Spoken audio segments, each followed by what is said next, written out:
C'était du 24 au 30 avril dernier, entre autres, la Semaine nationale du don d'organes. On revient, entre autres, sur cette semaine avec le directeur général de Transplant Québec. C'est M. Louis Beaulieu qui est avec nous. Bonjour, M. Beaulieu. Bonjour, M. Trudel. Évidemment, je veux qu'on revienne sur cette semaine. On vous avait reçu un petit peu en amont, puis c'est bon de revenir un petit peu plus tard, quelques semaines plus tard, pour voir un peu quels ont été les résultats de cette semaine. Et puis, est-ce que vous avez eu peut-être également, vous croyez, une augmentation de gens là, qui ont manifesté le désir de signer leur carte de don d'organes? Écoutez, on l'espère. Ce n'est pas quelque chose qui est facile à mesurer, mais on est toujours en campagne de communication, campagne qui dit ne gardez pas tout ça en dedans, dites-le, parlez de vos volontés avec vos proches.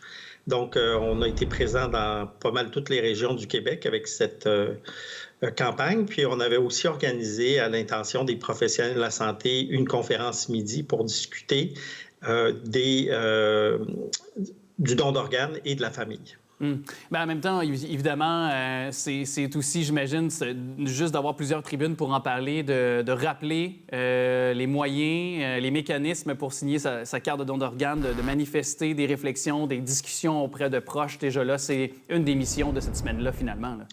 Tout à fait. C'est de rappeler un peu l'état du don d'organes au Québec, d'indiquer que la pandémie nous a affectés. On a malheureusement vu la liste d'attente réaugmenter à la fin de 2021.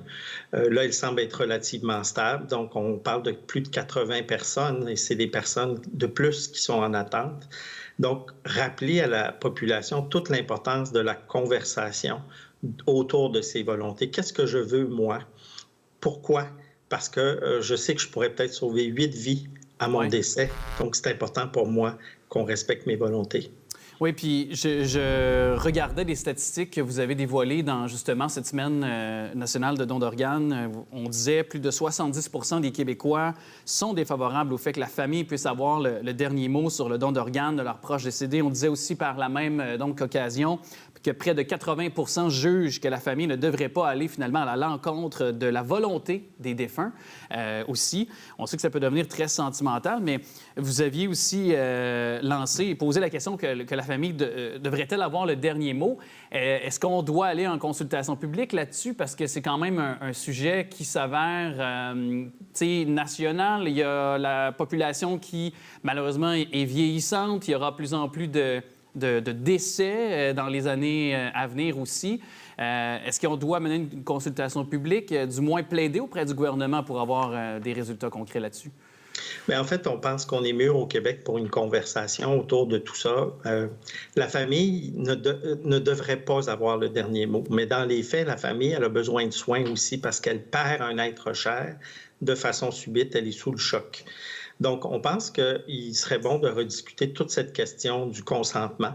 Est-ce qu'on conserve le même modèle de consentement qu'on a actuellement ou de façon explicite, on dit qu'on est un donneur ou qu'on ne l'est pas à travers soit le registre de l'assurance maladie, soit celui de la Chambre des notaires?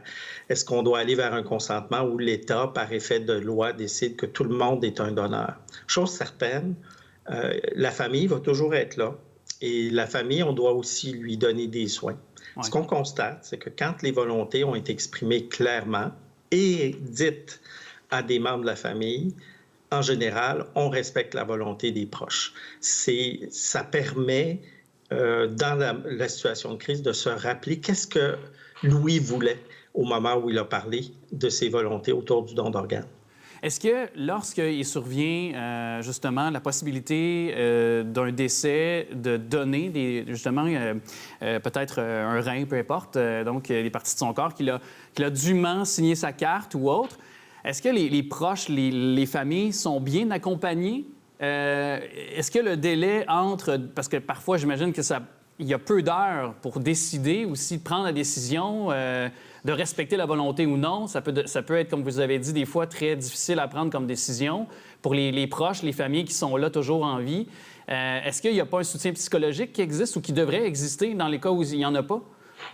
Bien, on tâche d'amener le meilleur soutien possible à chaque fois que c'est possible. Il ne faut pas oublier que le don d'organes, ça se réalise aux soins intensifs, à l'urgence, donc des endroits qui sont extrêmement sollicités dans nos hôpitaux. On le vit à travers la pandémie, là, à quel point ça pouvait être tout un enjeu. Donc, le don d'organes se situe dans ce contexte. avec du personnel souvent très sollicité.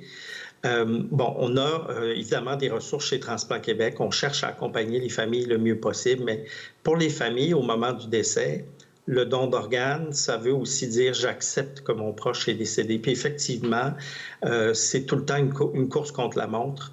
Même si on peut disposer de 24-48 heures, pour certaines familles, c'est très peu pour se faire à l'idée que Louis était bien ce matin, puis on est le lendemain matin, puis là, vous me dites que son cerveau ne fonctionne plus.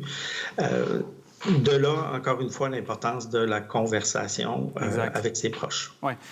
Et puis, il nous reste peu de temps, M. Beaulieu, mais comment on peut manifester le désir de faire de notre corps des dons d'organes à la suite de notre décès? C'est important, évidemment, de le rappeler. Alors, s'inscrire au registre de l'assurance maladie ou quand on va chez notre notaire, ça, c'est la meilleure façon parce qu'elle dure dans le temps. Sinon, on peut aussi signer l'endos de notre carte d'assurance maladie. On peut le faire en tout temps. Au moment où on reçoit notre nouvelle carte, on a un collant. Si on ne l'a pas, on peut le demander. Et parler de ses volontés. Prendre un moment pour dire, pour moi, l'idée de sauver 8 vies, c'est important. Si ça peut se réaliser, chère famille, s'il vous plaît, même si ça peut être difficile pour vous à ce moment-là, rappelez-vous notre conversation pour faire en sorte que si je peux sauver des vies à mon décès, bien, que ça se fasse. Vous avez dit, je pense, que jusqu'à 8 possibilités là, de faire des greffes de notre corps, donc de sauver 8 vies, là, ni plus ni moins. Là. On parle de greffe de poumon, de cœur, de foie, de rein, sans compter tous les tissus qu'on peut donner aussi, notre cornée, des tendons, des os, qui peuvent faire une très grande différence dans la vie des gens. Oui, la prolonger la qualité de vie de plusieurs autres humains. Tout est indiqué au bas de l'écran pour comprendre tout ce dont on vient de parler, mais il y a beaucoup de réponses sur vos plateformes également pour engager cette conversation-là, si nécessaire aussi. Monsieur Louis Beaulieu, je rappelle que vous êtes directeur général de Transplant Québec. Merci énormément de nous avoir parlé. Merci à vous.